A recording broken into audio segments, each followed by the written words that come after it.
nada de gini.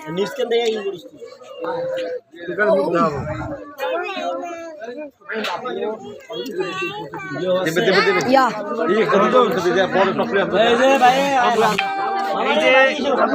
আজকে যে আপনারা হুজুর হয়ে আপনার হুজুরের বাড়ি মিলাদ পড়াইলেন, তাতে এই অনুভূতিটা আপনার কেমন লাগলো? খুব সুন্দর। আসলে আলম সমাজে এটা দরকার ছিল, এটা কারণ আলেমদেরকে দেখে। আমরা চাই যে প্রত্যেকটা আলেমদের পরিবারে এরকম একটা অনুষ্ঠান হোক, আর বিশেষ করে আকিকার অনুষ্ঠানটা একেবারেই উঠে গেছে। আকিকার অনুষ্ঠান এইভাবে অত্যন্ত জরুরি।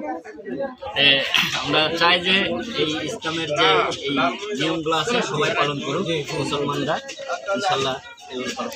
যাই হোক, আমরা তো এখন সচরাচর সব বাড়িতে দেখতেছি যে চেয়ার টেবিল সুন্দর করে সাজগোজ করে খাওয়া দাওয়া করাইতেছে, কিন্তু এখানে তো এই পরিবেশটা আমরা দেখলাম না।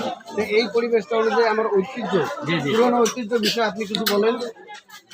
আসলে তো পুরানো ঐতিহ্য বলতে আমরা ছোটবেলা দেখছি বড় বড় অনুষ্ঠানে মাটিতে বসে খাওয়া খুব মজা হয়েছে। সেই অনুভূতিটা আজকে পাইলাম, ওরকমই একটু অনুভব হইলো আর কি, যে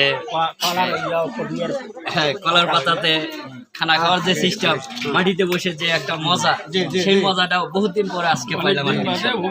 আলহামদুলিল্লাহ, আপনার কথা শুনে আমরা খুবই খুশি হলাম, খুবই আনন্দ বোধ করলাম। তাই প্রিয় দর্শক মন্ডলী, আমরা যে বাহিরে আগের অতীতের স্মৃতি কতগুলো মুছে গিয়েছে, সেগুলো আবারও পুনরুদ্ধার করে আবার মাটিতে দস্তরখানা বিছিয়ে অনুষ্ঠানে খাওয়া খাওয়াইতেছি। তাই এই ভিডিওটা আপনাদেরকে ভালো লাগলে, সুন্দর লাগলে অবশ্যই সাবস্ক্রাইব করবেন, কমেন্ট করবেন এবং শেয়ার করবেন। খোদা হাফেজ।